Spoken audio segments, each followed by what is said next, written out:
نا وہ ہمیشہ ہمیں نبیوں کے طریقے پہ مانگنی چاہیے، خواہ وہ نبی صلی اللہ علیہ وسلم نے دعا مانگی یا ہمارے دوسرے جو انبیاء کرام ہیں انہوں نے دعا مانگی۔ اور آپ دیکھیں پورا قرآن جب پڑھیں گے تو اس کے اندر دعائیں ہیں نا، کہ جیسے موسیٰ علیہ السلام نے جو تھی دعا مانگی تھی کیا کہ اللہ میرا سینہ کھول دے، لیکن نبی صلی اللہ علیہ وسلم کے لیے اللہ نے خود ہی ساری دعائیں ان کے لیے کر دی کہ ان کو کچھ، حالانکہ وہ بہت مانگتے تھے، اللہ سے مانگتے تھے، یہاں تک کہ ایک دن حضرت عائشہ رضی اللہ تعالیٰ عنہا نے دیکھا کہ نبی صلی اللہ علیہ وسلم اتنے لمبا آپ نے قیام کیا، پھر رکوع میں بھی اتنا لمبا رکوع کیا، سجدہ کیا، ایسے نماز پڑھے ہیں۔ جب فارغ ہوئے تو آپ نے پوچھا کہ اللہ کے رسول کہ آپ کے تو اول تو آپ اللہ یعنی کہ آپ کے تو گناہ ہے ہی نہیں، آپ تو معصوم ہیں، اللہ نے آپ کو نبی بنا کے بھیجا، اور اللہ تعالیٰ نے یہ بھی فرمایا کہ میں نے آپ صلی اللہ علیہ وسلم کے اگلے پچھلے سارے گناہ جو ہے وہ معاف کر دیے۔ تو پھر آپ صلی اللہ علیہ وسلم اتنی لمبے قیام کرتے ہیں، رکوع کرتے ہیں، سجدے کرتے ہیں، تو آپ نے فرمایا کہ میں اللہ کا شکر گزار بندہ نہ بنوں، کہ بے شک اللہ نے مجھے اتنی بڑی یہ خوشخبری سنا دی ہے، لیکن کیا میں اللہ کا شکر گزار بندہ نہ بنوں؟ تو یہ اگر اللہ نے ساری بھی نعمتیں انسانوں کو دی ہیں تو اللہ کی شکر گزاری کرنے کے لیے اللہ کے ساتھ جڑنا بہت زیادہ ضروری ہوتا ہے۔ آپ دیکھیں یہ زمین سے پہلے آسمان کا کتنا فاصلہ ہے، 500 سال، 500 سال، اور اگر 7 آسمانوں کا فاصلہ اور اللہ تعالیٰ 7 آسمانوں کے اوپر ہے تو 3500 سال کا فاصلہ، اور ہم دیکھیں کہ اللہ کے پاس 1 منٹ میں پہنچ جاتے ہیں۔ کیسے؟ جب انسان سجدہ کرتا ہے اپنے رب کے قریب ہوتا ہے، جب انسان پکی سچی توبہ کرتا ہے، ندامت کے آنسو بہاتا ہے، رب بندے کے بالکل قریب ہوتا ہے، اتنا قریب ہوتا ہے کہ قرآن مجید کے اندر وہ آیت نہیں ہے کہ جب سوال پوچھا گیا کہ اے نبی صلی اللہ علیہ وسلم کہ رب سے پوچھے کہ رب کدھر ہے، ٹھیک ہے نا، قرآن مجید کے اندر ہے، تو اللہ تعالیٰ نے کیا فرمایا تھا کہ میرے بندوں سے کہہ دو کہ میں قریب ہوں، جب بھی تم مجھے پکارتے ہو تو تمہاری پکار کا جواب بھی دیتا ہوں۔ تو رب 3500 سال کا فاصلہ وہاں پہ ہے، لیکن جب ہم اللہ کو مطلب کہ پکارتے ہیں تو رب گویا کہ ہمارے پاس ہی ہوتا ہے۔ تو اللہ تعالیٰ کو ایک تو یا حیو یا قیوم جو ہے اس کا واسطہ یہ اپنی دعاؤں کے اندر شامل کرنا چاہیے کہ کوئی بھی مسئلہ کسی بھی قسم کا تو یہ دعا پڑھنی چاہیے۔ ایک جو اللہ کا نام ہے رحمان الرحیم، یہ جو ہے جیسے ورحمنا ہم پڑھے ہیں کہ اللہ ہم پر رحم فرمائے، اسی طرح جو سورۃ البقرہ کا آخری جو رکوع ہے اور آخری جو آیات ہیں اس کے اندر بھی آتا ہے نا، ربنا لا تؤاخذنا ان نسینا واخطانا ربنا ولا تحمل علینا اصرا کما حملته على الذین من قبلنا ربنا ولا تحملنا ما لا طاقت لنا به واعف عنا واغفر لنا وارحمنا، اس میں بھی ورحمنا، اللہ ہم بڑے گناہ گار ہیں، اللہ تبارک و تعالیٰ ہم اپنے سارے گناہوں کا اقرار کرتے ہیں، جیسے انہوں نے دعا کی، کس نے؟ حضرت آدم علیہ السلام نے، ربنا ظلمنا انفسنا وان لم تغفر لنا، اللہ ہم نے جو بھی ہم انسان ہیں گناہ ہو گئے، جیسے انہوں نے دعا کی کہ اللہ مجھ سے جو کس طرح کا معاملہ ہو گیا تو میرے اللہ تو معاف فرما، تو رحم فرما، تو ہمیں اللہ سے رحم مانگنا ہے، وترحمنا، تو رحم فرما۔ اور اس میں یہ بھی ہے نا، یہ بھی بڑی پیاری دعا ہے کہ آدم علیہ السلام نے کیا دعا کی کہ اللہ اگر تو نے معاف نہ کیا اور رحم نہ فرمایا تو ہم تو بڑا ہی خسارہ پانے والے، گھاٹا پانے والوں میں سے ہو جائیں۔ تو اس لیے جتنے مرضی غلطیاں کوتاہیاں کر چکے، کیونکہ نبی صلی اللہ علیہ وسلم کی حدیث کا مفہوم ہے کوئی انسان یہ نہ سمجھے کہ میں گناہ سے خالی ہوں، کیونکہ حدیث میں آتا ہے نبی صلی اللہ علیہ وسلم نے ارشاد فرمایا کہ بنی آدم شروع سے ہی گناہ گار ہے، اس کی فطرت میں گناہ ہے، اس کی فطرت میں گناہ ہے۔ کیوں؟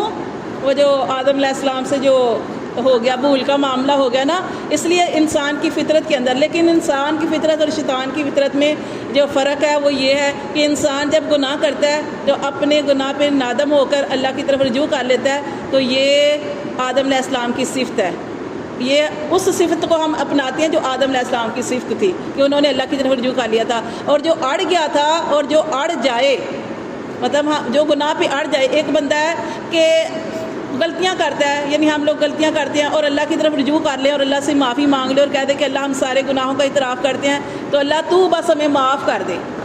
ایک یہ ہوتا ہے، ایک یہ ہوتا ہے کہ انسان، ایک بندہ چوری کرتا ہے، ظلم بھی کر رہا ہے، ساری برائیاں بھی کر رہا ہے اور اسے احساس بھی نہیں اور وہ اللہ کی طرف آتا بھی نہیں ہے، تو کیا اللہ کی اس کی طرف رجوع کرے گا.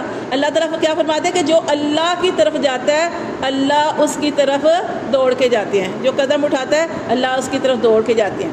تو اس لیے اللہ سے یہی اللہ کے جو نام ہے نا, یہ نام آپ کو آنے چاہیے. اور حدیث میں کیا آتا ہے کہ جو اللہ کے ناموں کے ذریعے دعا مانگی جاتی ہے وہ اللہ تعالیٰ ضرور قبول فرماتے ہیں. ٹھیک ہے, یا حیو یا قیوم, یہ بھی اللہ تعالیٰ کا نام ہے. اور ویسے بھی آتا ہے کہ 3 صورتیں اور بہت ساری صورتیں جس میں اسم اعظم ہے, لیکن 3 صورتیں ایسی ہیں جس میں اسم اعظم ہے. سورۃ البقرہ میں بھی ہے, سورۃ آل عمران میں, سورۃ طٰہٰ, تو اور بھی بہت سی صورتیں ہیں.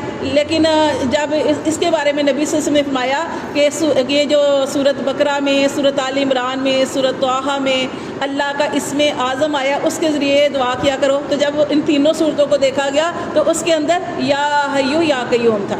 تو یہ اللہ کا نام ہے اور اسم اعظم ہے. اسم اعظم کے ذریعے جو دعا کی جاتی ہے بڑا نام, اور ایسا کہ جس کے ذریعے جو بھی دعا کی جائے وہ اللہ تعالیٰ قبول فرماتے ہیں. تو یہ اسم اعظم ہے. تو یہ ہاں جی ٹھیک ہے. ہاں, یہ اللہ تعالیٰ کا کوئی بھی نام, جیسے اللہ تعالیٰ کے جو نام ہے نا, ہاں جی, اللہ کا ایک نام ہے اللہ, بس اللہ کا ذاتی نام. آگے جو ساری اللہ کی صفات ہیں, وہ جو باقی نام ہے نا 99, وہ اللہ کی صفات ہیں. جو اللہ کا ایک نام ہے اس کا جو ذاتی نام ہے, باقی آگے صفات ہے. تو اللہ سے ہمیشہ اس کے ناموں کے ذریعے جو ہے وہ دعا کرنی چاہیے. اور ایک میں نے آپ کو دعا پہلے بتائی تھی, یہ بڑی پیاری دعا ہے. یہ نبی دعا کیا, یہ اللہ تعالیٰ کی سمجھے کہ حمد بھی بیان کر رہے ہیں اور شرک سے بیزاری بھی ہم کر رہے ہیں کہ نبی صلی اللہ علیہ وسلم نے یہ حضرت فاطمہ کو بھی یہ دعا کہا تھا, اور اپنی فیملی کو جتنے بھی گھر والے تھے ان کو کہا تھا کہ یہ دعا جو ہے وہ ضرور اللہ تعالیٰ سے کیا کریں, یہ کہا کریں. اور آپ کو میں نے یہ دعا بتائی تھی, چھوٹی سی دعا ہے اور شرک سے بیزاری ہے. اللہ اللہ ربی لا اشرک بہ شیئا, کہ جب بھی کوئی پریشانی ہو تو یہ بھی دعا مانگنی چاہیے. اللہ اللہ ربی, اللہ ہی میرا رب ہے, لا اشرک بہ شیئا, میں اس کے ساتھ کسی کو بھی شریک نہیں ٹھہراتی. ٹھیک ہے جی, یہ بھی جو ہے ضرور جو ہے اللہ اللہ ربی لا اشرک بہ شیئا. ٹھیک ہے, یہ بیزاری بھی ہے شرک سے بھی, اور اس میں یہ کہ صرف اللہ تعالیٰ سے ہم اللہ کو کہہ رہے ہیں کہ اللہ تو ہی ہمارا رب ہے اور تیرے سوا ہماری اس مسئلے کو, پریشانی کو, تکلیف کو کوئی بھی دور کرنے والا نہیں ہے. اور ویسے بھی اللہ تعالیٰ نے باقی چیزوں کا حل بنا دیا کہ اب یہ نہیں کہ جیسے میں نے آپ کو بتایا ایوب علیہ السلام کے اوپر بیماری آئی, اب دیکھیں حضرت یعقوب علیہ السلام کے اوپر یوسف علیہ السلام کا دکھ آیا. ہر نبی کے اوپر کوئی نہ کوئی حالات اللہ نے بھیجے نا. اب سب سے زیادہ جو پریشانی کے حالات آئے وہ انبیاء کرام پہ آئے. آپ سسم کو بھی تکلیفیں جو تھی وہ اٹھانی پڑی, دین کی دعوت دیتے تھے, دین کا کام کرتے تھے, اور کس کس طرح کا ظلم زیادتی کا معاملہ آپ کے ساتھ ہوتا تھا کہ آپ کو مار مار کے ایک دفعہ خون بھی نکالا تھا آپ سسم کا. اور یہاں تک کہ غزوہ احد میں جب آپ کو مارا گیا نعوذ باللہ تو آپ سسم زخمی ہوئے اور دندان مبارک بھی شہید ہوئے اور زخم بھی نکلا. تو یہ سارے آپ کے ساتھ معاملے ہوئے, اور ان ساری چیزوں کا یہ نہیں ہے کہ تکلیفیں قرآن مجید پورا پڑھ لیں, تکلیفیں آتی ہیں, اچھے انسانوں پر بھی آتی ہیں اور برے انسانوں پر بھی آتی ہیں. لیکن بہترین حال کیا ہوتا ہے اور بہترین چیز جو کیا ہوتی ہے کہ اس اللہ کی طرف ہی رجوع کرنا, اللہ کی طرف کہ آپ زیادہ اللہ سے دعاؤں میں جڑ جائیں, اور اللہ سے کہ اللہ ہمارے مانگنے میں کمی ہے, تیرے دینے میں کمی نہیں. اب دیکھیں کہ جیسے ایک بچہ ہے اپنے باپ سے کہتا ہے کہ مجھے فلاں چیز لے دو.